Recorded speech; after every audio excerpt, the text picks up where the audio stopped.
მოგესალმებით, მე ვარ მარი ლისენკო, პროფესიით მუსიკის ტექნოლოგი და დღეს ვისაუბრებ ჩემს სამსაყვარელ ფილმზე. იქიდან გამომდინარე, ჩემთვის ცხოვრებაში ყველაზე საინტერესოა ალბათ ის, რაც არ არის ხილული, ხმა ამ კუთხით არის ყველაზე საინტერესო მედიუმი. და დღევანდელი სამი ფილმის, რომლის შესახებ ვისაუბრებ, გამერჩევა ჩემთვის ხმით. ხმა ზოგადად ქმნის სივრცეს კინოში, ქმნის აურას, ასევე ინფორმაციული ხასიათის არის. ბევრი რეჟისორი ხმას იყენებს როგორც მხატვრულ ხერხს, იქ სადაც უკვე ვიზუალური სახეხატი უძლურია. ვინც დაინტერესებული არის ამ საკითხის თეორიული ნაწილითაც, ხურვალით ურჩევდი მიშელ შიონის ნაშრომების წაკითხვას ხმის რაობაზე კინემატოგრაფში. შენთან ჩდება ტერმინი სინქრეზისი, რომელიც გულისხმობს სინქრონიზმისა და სინთეზის ერთობლიობას, რაც თავისთავად გულისხმობს ყური დახქმად და თვალით ხილულ ფენომენთა ერთობლიობას.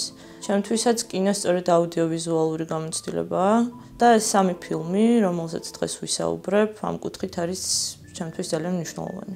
სანამ უშუალოდ გადავიდოდი ამ სამ ფილმზე, მინდა ვახსენო სამი რეჟისორი, რომელიც რომლის ნამუშევრებიც ამ სამ ფილმში ვერ შევიტანე. იქიდან გამომდინარე, რომ სია მქონდა 18-დან ჩამოვიდი სამ ფილმზე. პირველი ეს არის ანდრეი ტარკოვსკი, რომელმაც პირველად მომასმენინა ფილმს, როგორც ასეთი. მეორე აუცილებლად უნდა ავუგნიშნო დევიდ ლინჩი, რომელიც ოსტატი არის თავის საქმის და განსაკუთრებით ხმის მიმართულებით ძალიან საინტერესო ექსპერიმენტებს თავაზობს თავის კინოში.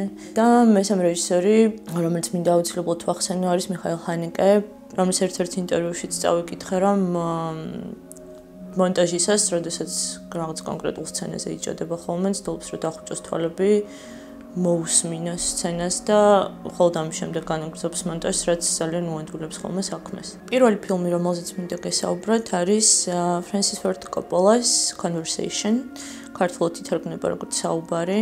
ეს ფილმი პრინციპში არის აკუსტიკურ ობსესიაზე. ეს არის ნეონუარის ჟანრის ფილმი, რომელიც გადაღებული არის 1974 წელს. საინტერესოა, როგორც ფაქტი, რომ ეს ფილმი კინოეკრანებზე გამოვიდა რამდენიმე თვით ადრე ნიქსონის გადადგომამდე, რაც ბევრმა დააკავშირა უოთერგეიტის სკანდალთან.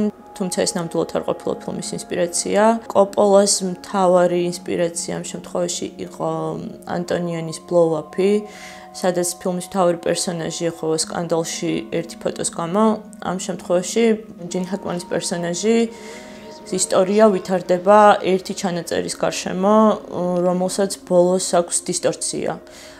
ჩანაწერი არის დაზიანებული და ფილმის მთავარი პერსონაჟი ხშირად უსმენს ამ ჩანაწერს გადახვევებით, რომელიც ასევე ქმნის ძალიან საინტერესო მონტაჟს.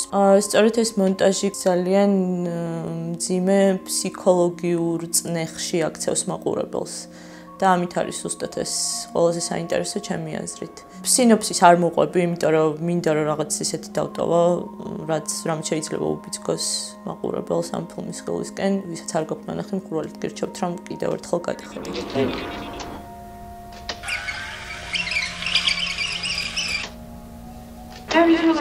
მეორე ფილმი, რომელიც აუცილებლად უნდა აღვნიშნო, არის ძმები კოენების 91 წელს გადაღებული ბარტონ ფინკი. ამ ფილმის მთავარი ინსპირაცია კოენებისთვის აღმოჩნდა რომან პოლანსკის აპარტამენტის ტრილოგია, კონკრეტულად თენანტი, ქართულად თქმური და ფილმი არის აბსოლუტურად ფსიქოლოგიურად გამანადგურებელი.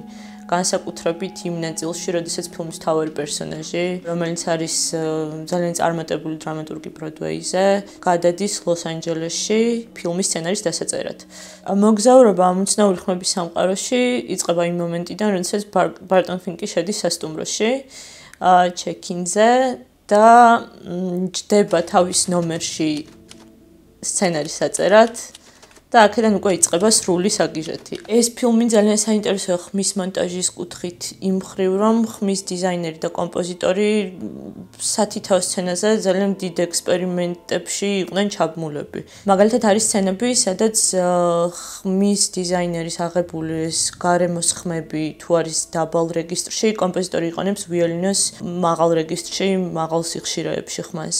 და პირიქით, თუ კომპოზიტორის ჩანაფიქრი არის რაღაც კონტრაბასის გამოყენება, ხმის დიზაინერი უკვე ამ შემთხვევაში გადაფარვას და სინქრონიზაციას ახდენს მაღალი სიხშირეების ხმების, რომელიც ქმნის ძალიან საინტერესო მხატვრულ ეფექტს. პრინციპში კოინების სცენარიც იძლევა ამ ექსპერიმენტების საშუალებას, რადგან ბარტონ ფინკის შიშებზე და პარანოიაზე არის სიუჟეტის გარკვეული ნაწილი აგებული.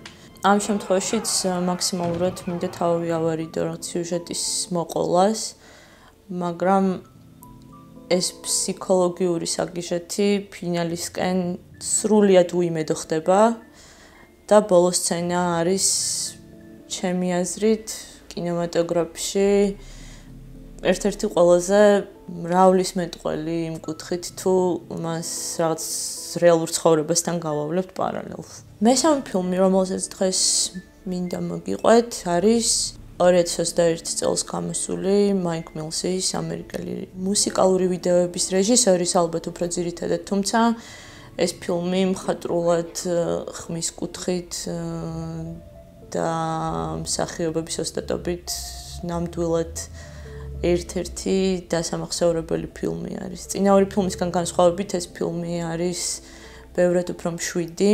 აუცილებლად მინდა აღვნიშნო ის, რომ პოლი ანუ გარემოხმები არის ჩაწერილი საქართველოში, გაკეთებული არის პოსტრეთში და ამის შესახებ რომ გავიგეთ ძალიან გამიხარდა, იმიტომ რომ არც ვიცოდი იდეაში პოსტრეთის არსებობის შესახებ და თურმე ადგილობრივ ბაზარზე არსებობს კომპანია, რომელიც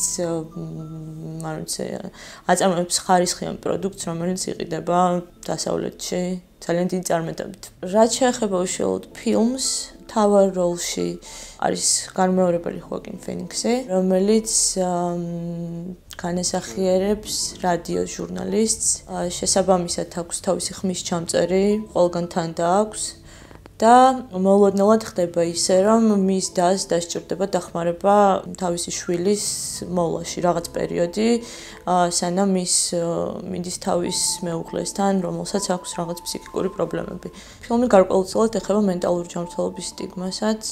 არ შემიძლია არ აღვნიშნო ვუდი ნორმანის, რომელიც რაღაც 11 წლის არის განსაკუთრებული სამსახიობო ოსტატობა და ის და ხოაკინ ფენიქსი რაღაც სასწაულს ჩადიან ამ ფილმში. ხოაკინ ფენიქსი თავისი ხმის ჩამწერით, თავისი ძიშვილი გაყავს რაღაც გარე სივრცეებში, სადაც ნორმანი დიდი ყურსასმენებით და ბუმერით იწერს გარემოხმებს და ძალიან საინტერესოა ბავშვის კუთხიდან დანახული ასეთი სამყარო. ამ ფილმში დიდი ადგილი ეთმობა დიალოგებს, რომლებიც ძირითადი ჩვენში არის ჩემი აზრით ამ ფილმის. და ამ ნაწილში ყველაზე საინტერესო არის ასეთი პატარა ასაკის ბავშვის ხედვა სამყაროზე. მოკლედ, პირველი ორი მძიმე ფილმის შემდეგ იმედია გავანეიტრალებ ამ ფილმით. მოკლედ, დიდი მხარდაჭერა პოსტრეთს და მაიკ მილს და ამ შვენიერ ფილმს, რომელიც არის ოჯახურ სიყვარულზე.